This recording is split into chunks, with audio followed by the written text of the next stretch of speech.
Bank के EMI पे नहीं कर पा रहे हैं, क्या करना चाहिए, आपके राइट्स क्या हैं और इस चीज का सॉल्यूशन क्या है, आज हम इस पे बात करेंगे। अगर आप अपने ईएमआई टाइम पे नहीं कर पा रहे हो तो क्या बैंक आपका सामान उठवा लेगा? क्या वो आपको जेल भेज सकती है? क्या वो आपको आपके घर से बाहर निकाल सकती है? या फिर अगर रिकवरी एजेंट दिन रात आपको धमकाए तो वो सहना पड़ेगा? आज हम इन सारे टॉपिक को कवर करेंगे। आज मैं आपको ये बताऊंगा कि अगर आपने अपना ईएमआई डिफॉल्ट किया है तो आपके क्या लीगल राइट्स हैं एंड इसका क्या सॉल्यूशन है। तो सबसे पहले, बैंक आपको दिन रात परेशान नहीं कर सकती। वो आपको instantly without any legal remedy आपको आपके घर से बाहर नहीं निकाल सकती। इवन जो रिकवरी एजेंट्स आएंगे वो भी एक टाइम बाउंड मैनर में आएंगे और वो भी आपको धमका नहीं सकते। आपके ऊपर कोई क्रिमिनल केस नहीं होगा। तो सबसे पहली बात, अगर आप अपनी ईएमआई नहीं पे कर पा रहे हैं ड्यू टू एनी रीजन, कि आपका कोई मेडिकल रीजन हो या घर में फाइनेंशियल क्रंच चल रहा हो या बिजनेस में लॉस हो गया हो, तो ये सारा कोई क्रिमिनल ऑफेंस क्रिएट नहीं करता। ये एक सिविल ऑफेंस है।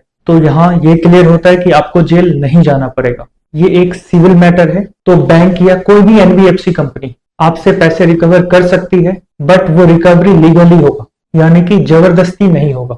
अब हम बात करेंगे कि आपके लीगल राइट्स क्या हैं। अगर आप कोई भी अमाउंट, कोई भी ईएमआई अमाउंट डिफॉल्ट करते हो तो रिकवरी एजेंट्स आपको बार बार कॉल करते हैं, कई बार कॉल करते हैं, इवन धमकाते भी हैं एंड बहुत ही रूड लैंग्वेज यूज करते हैं। लेकिन याद रखिए कि आरबीआई के गाइडलाइंस के अकॉर्डिंग रिकवरी एजेंट्स केवल सुबह 8 बजे से शाम के 7 बजे के बीच में ही कॉल कर सकते हैं।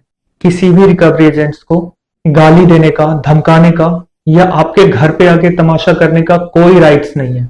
अगर ऐसा कुछ करते हैं तो वो इलीगली कर रहे हैं। अगर आपको इस हरेसमेंट से प्रॉब्लम होती है तो आप आरबीआई को कंप्लेंट भी कर सकते हैं एंड लोकल पुलिस स्टेशन के अंदर भी उस रिकवरी एजेंट के अगेंस्ट एफआईआर करवा सकते हैं। अब अगर आपको पता है कि आप अपनी ईएमआई नहीं दे पा रहे हो या अगले मंथ से आप अपनी ईएमआई नहीं दे पाओगे ड्यू टू सेवरल रीजन, तो आपके क्या राइट्स हैं, आप क्या कर सकते हो। अगर आप सच में अपनी ईएमआई पे नहीं कर पा रहे तो आपको क्या करना चाहिए। सबसे पहले अपने लैंडर को रिटर्न में ईमेल के थ्रू या रिटर्न एप्लीकेशन के थ्रू ये बता सकते हैं कि आपकी फाइनेंशियल कंडीशन सही नहीं है या आपके जो बिजनेस है या जॉब है उसमें ये परेशानी आ रही है या घर में कोई बीमार है या आप बीमार हो। विद प्रूफ आप अपने लैंडर को ये इन्फॉर्म करें। सबसे बड़ी गलती यही हो जाती है कि अगर किसी ने रिटर्न रूप में इन्फॉर्म किया भी है तो वो तरीका उन्हें पता नहीं होता कि क्या लीगल कंटेंट्स उसमें डालने हैं या किस तरह से लैंडर को अप्रोच करना चाहिए। ये बहुत ही इनिशियल स्टेज है बट बहुत ही क्रूशियल स्टेज है। और आप एप्लीकेशन के थ्रू अपने लैंडर को ये रिक्वेस्ट करो कि आपके जो लोन अमाउंट है उसे रीस्ट्रक्चर करें। आप एप्लीकेशन के थ्रू ईएमआई की मॉरिटोरियम मांग सकते हैं। आप टेन्योर बढ़ाकर ईएमआई अमाउंट कम करवा सकते हैं या टेम्परेरली 3 से 6 महीने का रिलीफ भी ले सकते हैं। आप सेटलमेंट लेटर या रिवाइज्ड पेमेंट प्लान रिक्वेस्ट कर सकते हैं। याद रहे कि हर चीज रिटर्न रूप में होना चाहिए। फोन पे किसी भी बात को ना माने। अगर आपको बैंक की तरफ से या रिकवरी एजेंट्स की तरफ से कोई ऑफर दिया जाता है फोन पे एंड बस वो ओरल है तो उस बात को आप ना माने। अब क्या डिफॉल्ट का इंपैक्ट आपके सिविल स्कोर पे पड़ता है?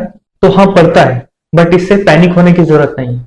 आपके फर्स्ट ईएमआई डिफॉल्ट पे 750 से 600 तक सिविल स्कोर आ सकता है, बट पैनिक होने की नीड नहीं है। अगर आपको किसी भी तरह का डिमांड नोटिस या लीगल नोटिस मिलता है तो आप तुरंत एडवोकेट को कंसल्ट करें या फिर ऊपर दिए गए नंबर पर भी कंसल्ट कर सकते हैं।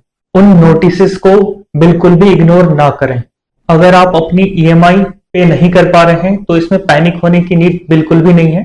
फाइनेंशियल क्रंच किसी के साथ भी किसी भी समय आ सकता है, लेकिन हर समस्या का एक सॉल्यूशन है। अवेयर होने की जरूरत है। इस वीडियो को आप हर उस पर्सन के पास शेयर करें जिस पे ईएमआई की या लोन्स का बर्डन है और वो अपनी ईएमआई पे नहीं कर पा रहे हैं। ऐसे ही लीगल अवेयरनेस के वीडियोस के लिए चैनल को सब्सक्राइब करें एंड वीडियो लाइक करें।